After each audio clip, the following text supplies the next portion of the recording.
इच्छा आपल्या कधीच संपत नाहीत. म्हणजे मी आता 14 वर्ष सूर्योपासना केली तरी काही ना काही इच्छा आपल्या पूर्ण व्हायच्या राहिलेल्याच असतात. अटॅक आलेले असताना मला अनेक पेशंटचे फोन येतात की आत्ता मला असं असं झालंय, मी ICUत आहे, पण मी औषधांची अरेंजमेंट करू शकतो, तुम्ही सांगाल का औषधं? पण आत्ता गोळी घेतली आणि आता मला आज रात्री छान झोप लागली आणि मी 8 तास मस्त झोपलो, असं आपल्याकडे औषधच नाही. म्हणजे एक कुठला तरी क्षार घेतला आणि तुम्ही पूर्णपणे बरं झाला. म्हणजे तो जो पदार्थ मी त्याच्यात जो सुरुवातीला घेतलेला आहे त्याचा 10⁻⁻⁶ एवढाच पार्ट त्याच्यात शिल्लक राहतो. आणि मग कन्सिव्ह झाल्यावर पाहिलं तर तिळ. मग आता तिळ कसं आलं? तर मग डॉक्टर म्हणले की एक नॅचरल आहे.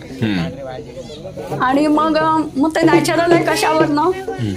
तर मग ते 8 दिवसांनी लहान असतं आणि जी इन्सर्ट केलेली असतात ती लॅबोरेटरीत 8 दिवस वाढवून मग इन्सर्ट केलेली असतात.